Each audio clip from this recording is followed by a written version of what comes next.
Hello friends, welcome to my YouTube channel. Today we are going to see a demo on another Snowflake admin series, that is renaming an account in an organization. If you have not seen my recent blog on organization 2.0, I would recommend you to please have a look because I have captured more detail over there. Let's start with the demo. So this is my account which is enabled with the org admin role.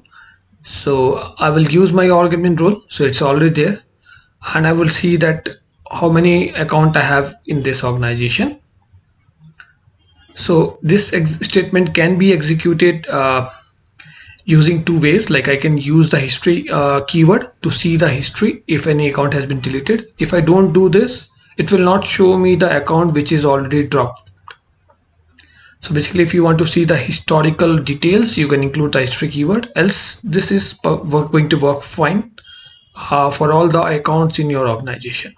So unless you use the org admin, you will not able to execute this show organization account statement. So to rename a account, it's pretty simple. You have to just alter the account with account name and rename to new account name. So if you can see at the result, I have another account with the name organization 1, and it's in Azure Central India, and the edition is standard. The moment I will do the alter account, it will rename it to secondary. Let's do that. So you can see that there is an error message that account organization 1 already has an old URL with secondary 2.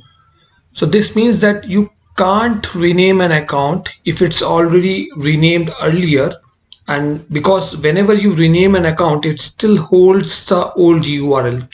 So whenever you create an account, you get one URL, right? So whenever you do a rename, it's hold the old URL in case you want to rename it back to old name. But if you want to get rid of old URL because you know that you don't want that, you can drop that. So for that, you have to do the alter account secondary, drop old URL. The moment I will do this, so let me just use the correct name. And now if I go and say drop old URL, it will drop. And now if I go and rename my account, it will allow me to rename it to secondary. But before I go there, let me just show you that at the moment, if I do show organization account history, so if I go on the right hand side, you will see there is a column which holds the old URL. So at the moment it's blank. The moment I will do the rename, it will start holding the URL with the organization name over here. Let's go and first alter the account. So now my account has been altered. If I go and execute this, you can see that my second account from the organization name 1 has been renamed to secondary. It's a standard account, and if I go on right, you will see that it's still holding the old URL name. And if I don't want, I can just go and drop the old URL just like I did. But one more important point to see is like dropped on column, right? So if it's not dropped, it will be blank. But if you drop this account, you will see that dropped on date over here. So that's all for this demo. See you in the next demo. Thank you.